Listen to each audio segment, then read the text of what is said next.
What's up everybody, Kinetic here and welcome back to First Look Fridays. Each and every week I'm going to be taking a look at a new or relatively new game that may be buy to play, free to play. This week it's going to be a free to play game that just came out, the new Magic Duels that quite a few people that I know personally have been looking forward to this. I've been kind of cautiously optimistic about this because sometimes they get it good and sometimes they just get it really bad. 2014, for example, Magic 2014, I thought was pretty good. They had a game mode called Two-Headed Giant, and if you don't know what Two-Headed Giant is, it's essentially a 2v2 battle where you and, for example, a friend can go up against other real players or even AI in these really fun Two-Headed Giant battles. They took that out last year for whatever reason, and I don't know anybody who plays this game or plays these games knows why they took them out, but thankfully the community made its voice loud and clear that they want Two-Headed Giant back. I mean, really, it's probably one of the biggest, if not the biggest reason people even buy these Magic video games is for the Two-Headed Giant mode. So the fact that they took it out last year, like, I didn't even buy it because of that, but they brought it back this year, and not only did they bring Two-Headed Giant back, but they also have made Magic Duels free to play. Like I said, I've played the previous ones and it used to cost money. Well, now they want to, like for example with Hearthstone, they want to make it easier for a lot more people to jump in, try the game, see if they like it, and maybe invest in it by making the game free to play. I'm going to go ahead and start getting out of the way some of the other Hearthstone comparisons. Now, don't get me wrong, okay? First of all, Hearthstone is not an original game, right? And Blizzard developers themselves have said that they took a lot of influence and were super, like, Magic the Gathering nerds back when they were younger, like, while Magic the Gathering was, like, blowing up in the 90s and stuff like that, and that's their major inspiration for coming out with Hearthstone. Well, now I guess the cycle has come around, and now it's Magic Duels that's kind of taking influence, if not directly copying, some of the things that Hearthstone has done and has become popular with. I think one of the reasons that they came out with Magic Duels free-to-play is because Hearthstone is free-to-play. Now we've also got a gold store here in Magic Duels where you can earn gold from doing campaign missions, going through the tutorial, and doing quests. There is a quest system now. If we go back here, there's a quest system that's just like Hearthstone. Again, I'm not saying that Hearthstone invented it or anything like that, but you can play with certain deck types, right, and earn gold this way, which allows you to take that gold and buy booster packs, which is very reasonable in the amount of effort that you have to put in to get the gold, then to get the cards, to unlock more cards, to put into your decks, etc. And of course, if you want, you can go the pay route. It's showing Japanese yen here because, of course, I live in Japan, and at least they've done it like this. If they were to copy anything, I'm glad that they I hate to say copy, but if they're going to add anything that other games like have been doing, okay, let's just put it that way, I'm glad that they put in this gold system because this is the difference in what separates the game from, in my opinion, being pay to win. Some people will say this is pay to win, that you can buy coins, which buys cards, but I don't think so because you can't directly buy what cards you want, unlike in the physical version where you can, if you want a Black Lotus, just buy a freaking Black Lotus if you can afford it, right? You're buying just random packs, right? Just like the physical version, and here in the digital version and against its competitors, very, very similar and fair, I think, because you can earn gold. That makes it not pay to win, in my opinion. But yes, they have a questing system, which is good because it keeps players actively playing, I think, logging in every day, earning gold, unlocking packs, and stuff like that. So it's nice that they've done that, certainly. I want to actually go through the options menus really quick here. We've got settings and controls. The controls section gave me an idea of something that I was not expecting. Of course, keyboard and mouse, but also controller.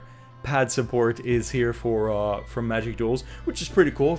If you're laid back on the couch or reclined maybe in your office chair or something like that, like me, you can throw in a control pad and play Magic that way. Customer service, I don't know how good that is, but so we've got the card collection, which will show you which cards that you have in what colors and stuff like that.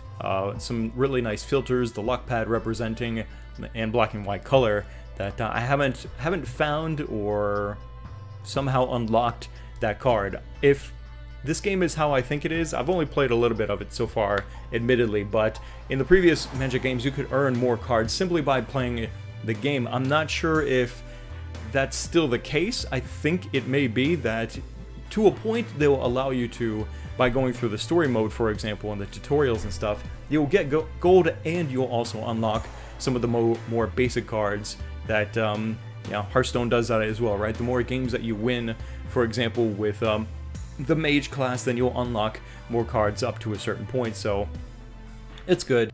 When it comes to playing against real players, they've done some things good and some things bad here. On one hand, if you are playing against a real player and they disconnect, they rage quit, whatever the case is, the game will automatically set you up and replace that player with an AI opponent.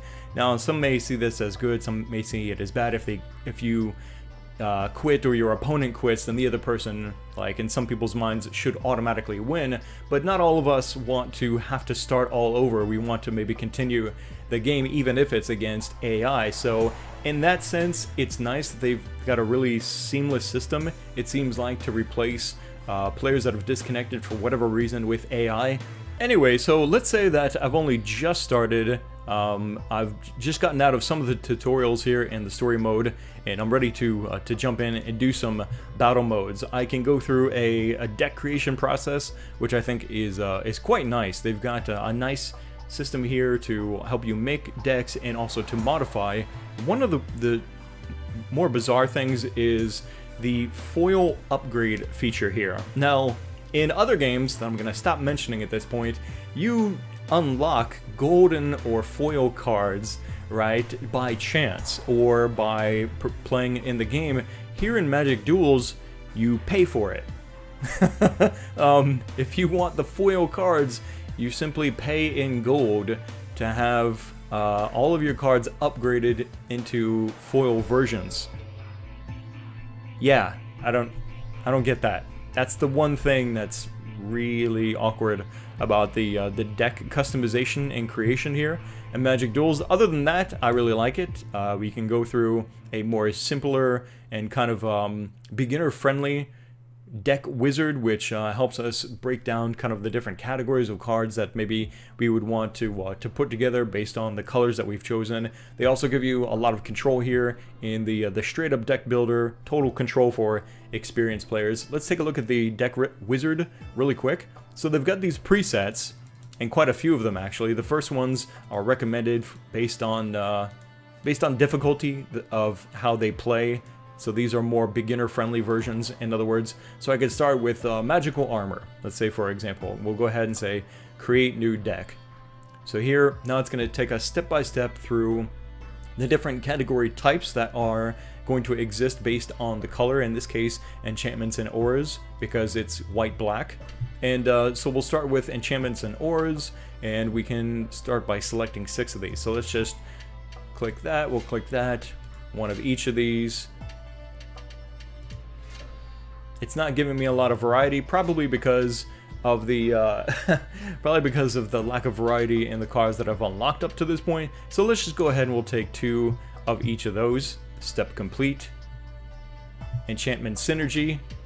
Same as before, we'll select, in this case, for example, some creatures here.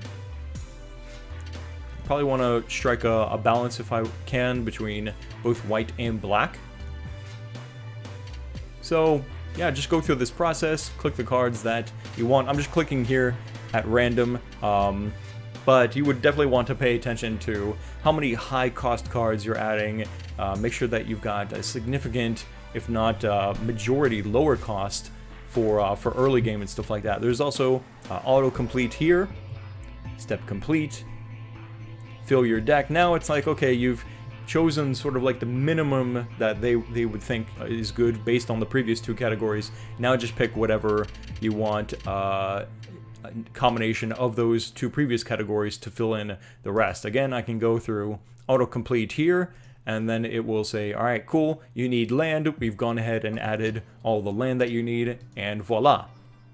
Now this is pretty cool. I like this little feature. It's simple. It makes no impact at all whatsoever on the actual gameplay, but it's kind of cool that what you can do is you can choose an avatar to sort of just like visually represent what your deck is, I suppose, if you want to look at it like that. Like, for example, if I was, let's say, a Red Mountain deck or something like that, like maybe a black-red or something like that, then maybe just to kind of fit the theme of that, right? I could choose, for example, this guy here or this guy here, just whatever. I can go back and choose the cute Asian girl, like, if I want. It makes no difference at all. It's just a cosmetic thing that they do here, which for whatever reason I find really interesting and entertaining. We can also name it. We'll call it. Here we go. My waifu white black deck. Ready to go. Alright, so hopefully my waifu deck isn't terrible. Okay, so yeah, here's one of the other issues that I'm reading a lot in the Steam reviews. This, you know, you can count it against the game if you want, but a lot of these online games are going to have this issue in the first days or week or something like that. Connectivity issues seem to be plaguing the new Magic Duels game. Again, it's only just come out, so it's kind of to be expected, but this means a couple of different things. For obviously I can't play against real players, but I also can't earn gold in this way, because I guess as an anti-cheat, maybe hack, mod, whatever system, they don't want you to be able to go offline. At least you can play offline, but you can't go offline and then maybe go through gold earning scenarios or something like that, in the case of maybe you're hacking the game and then going back online and spending all your coins. But I wouldn't be surprised if even still some modders find a way to make that happen, and then who knows what kind of consequences, if any, those will suffer. Could not establish a connection. Any progress made or gold earned will not be recorded in offline. Oh well, I'm not gonna give up playing completely for now. I do want to go ahead and let's do a story mode. I've already done the Gideon section, so we'll go with Jace here. Now, one of the nice things that they've done with the story mode is they've blended tutorials and this campaign story very nicely together, I think, instead of having them be two separate modes. Maybe some people would prefer it that way because they don't necessarily want to be hounded all the time by tutorials and just go through the story mode because they already know how Magic works. But also one of the perks to having these tutorials integrated into the campaign is every time they are introducing a new mechanic into the campaign, they give you like a testing scenario that you can go through to practice that new gameplay feature that you haven't experienced yet, and then by doing it, which is really fast and easy, you earn gold that way also. Okay, so got some land. Looks decent. Decent, yeah.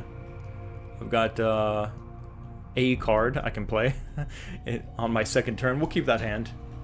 So play some land. We need some land.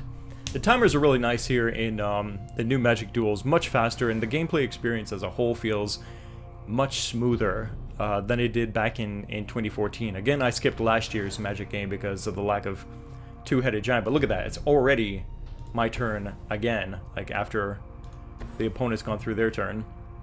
The graphics as a whole and the presentation I find to be an improvement over the previous versions. I still think that they could do something about just the general size of things, maybe to make it easier on the eyes. I don't know. So now it's zooming in, which also can be disabled in the gameplay features. It's zooming in for me to let me know what my opponent is playing. A Ashmouth Hound blocks or becomes blocked by a creature, deals 1 damage to that creature. As like a first strike thing, I wonder. I'm not exactly sure how that works. It's been a while, forgive me, okay? I'm not the Magic Master that I used to be back in 7th grade. So be gentle in the comments section with your criticism. Let's go ahead and we'll draw 2 cards. Try and give ourselves a boost here. Okay, so, well, we've got plenty of land. And if I want to, I could attack, but if I do that, then most certainly the Hound will attack me, or block me, and then this character will die. I can use this as another means of drawing cards, so you know what I'm going to do? I think I'm just going to hold on to that. I'm going to skip attacking for now. Also, you may notice that this can also be disabled, I believe. They highlight what they think you should do, and what's really interesting about that is, like, sometimes they'll point at cards and they won't point at other cards, like when it's time to select cards on your attack turn or something like that. It seems like... Thank you. It seems like if they're not pointing at a card like that they think that you should play, right, during your attack phase or whatever, then it's basically telling you, don't do it. It's really a hint, like, that you shouldn't do it. Again, there's no arrow on here to tell me to choose this character to block. It's highlighting skip blocking, I think, here, because it would just be a waste to block with this character right now. So we use our health for now, at least on this first turn, or this first major battle, I should say. We use our health as a resource to just kind of suck it up for now. Alright, so... Can't be blocked. A lot of these are familiar because I've played the previous games. Flying becomes the target of a spell, sacrifice it, right? Typical blue kind of scenario. But having a 5/5 flyer could really be nice, assuming it doesn't get nuked out of the sky by something from red. I think I'll go ahead and do that. So now we have air superiority at its finest. I can't do anything with it. It's still got summoning sickness, so I have to wait a turn. Unlike this card that had haste, it can go ahead and start attacking. It's actually yeah, well, that makes sense because these are tapped. So it's recommending to me to go ahead and, since it can't be blocked, to attack with this character. As usual, we don't actually have to sit here through these animations. We can kind of skip them by going ahead and continuing. Here comes some more land. Opponent's turn. So that's a 3/1. If I want, I can, with my flyer, go ahead and block, which I should, because assuming there's nothing else involved here, not only will I survive by blocking, but I'll also kill his ogre, which is interesting. Usually the AI, maybe it's, well, it is kind of set to easy, I think, at this point in the campaign still. I don't think it would do that normally. Flying Furnace Whelp gets +1 until end of turn. Okay. So all damage dealt to creature cards is healed at the end of the turn. There we go, there's that. Another flying creature. Yeah, let's go ahead and bring that in.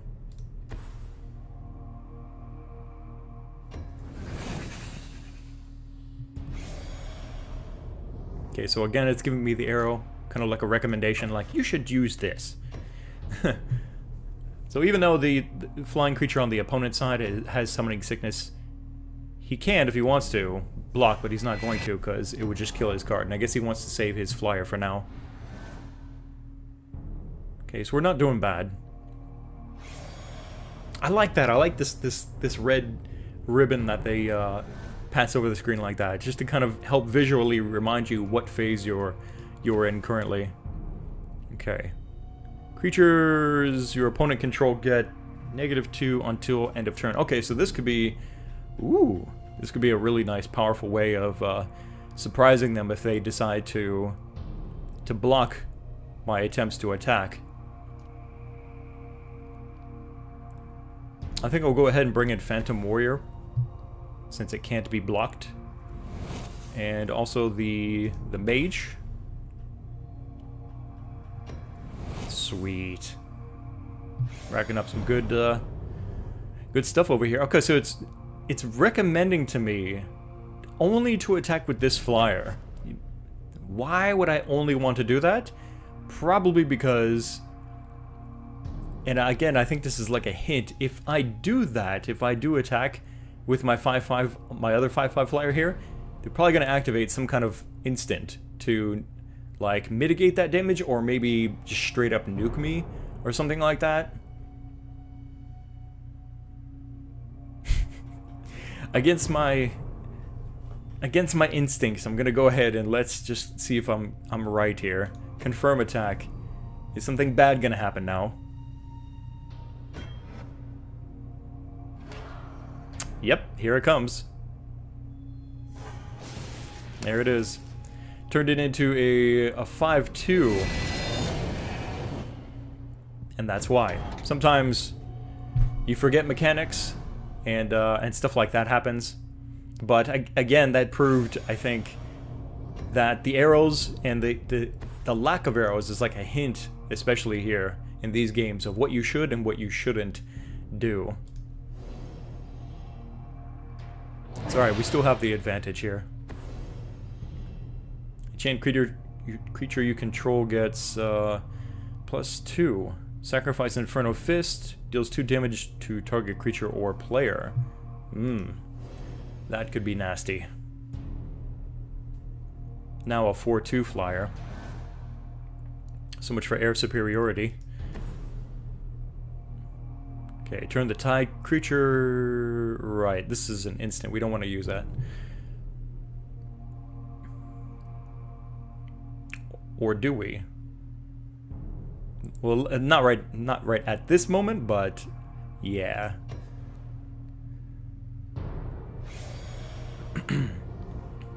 Oh wow, it's recommending all of that stuff.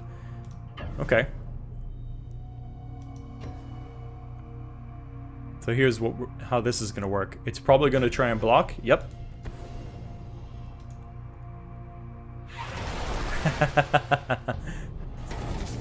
Perfect.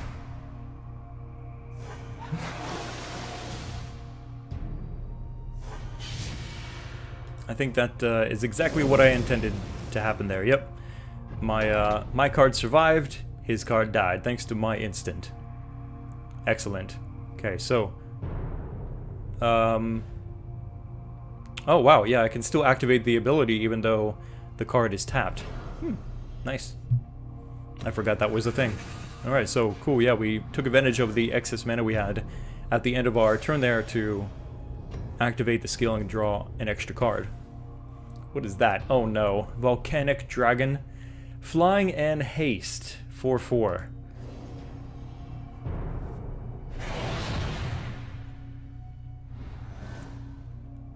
Some more land. And tons of land, that's for sure. We've got a 5/5 flyer. Good stuff. So, what is it going to tell me now? Actually, you know what? We can go ahead and draw another card now. Why not? Another land, okay. It doesn't want me to block with, or it doesn't want me to attack with my flyers, for good reason. Just this one, because it can't be blocked. There's 2 damage. Victory is within our grasp. So we have good offense and defense going on here with the creature cards that I have versus his. So he's not even going to attack. I'm just going to skip because it would be suicide otherwise.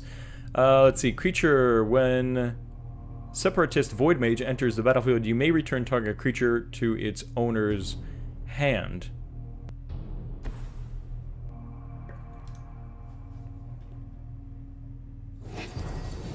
Alright. So there we go. We used the power to return the dragon. We got an achievement for that too. Sweet. It's pretty much over at this point, but I'm gonna draw a card anyway. Sweet. So it's recommending all that good stuff, and I agree. All that is gonna mean certain victory for us now. So there you go, guys. There's a little taste of the new Magic Duels game here on PC. This just came out on Steam very recently. It's got some good things going for it. It's got some connectivity issues, but again, like I won't count that against the actual game, because that's pretty typical for almost all online games nowadays. Unfortunately, connection issues, but hopefully if it persists over a week, then that's worth downgrading like a review score for games like this. If they can't manage to figure out how to keep connection consistent for players and working the way that it should, then it's a problem. If you're wondering if I recommend it or not, I do. It's free to play, might as well. It's got a good presentation. It gives you, for the most part, a good feeling of what Magic the Gathering is about, and Two-Headed Giant. It's fun. You should at least try Two-Headed Giant one time. It's quite entertaining. That's it for now, guys. Tune in next week for another First Look Friday video of an entirely new game each and every week. Let me know what your general thoughts are in the comment section below. Click the like button to support these First Look Friday videos here on the channel, and make sure you're subscribed so you don't miss the next video. Thanks again for watching. My name is Kinetic, and I'll see you next time.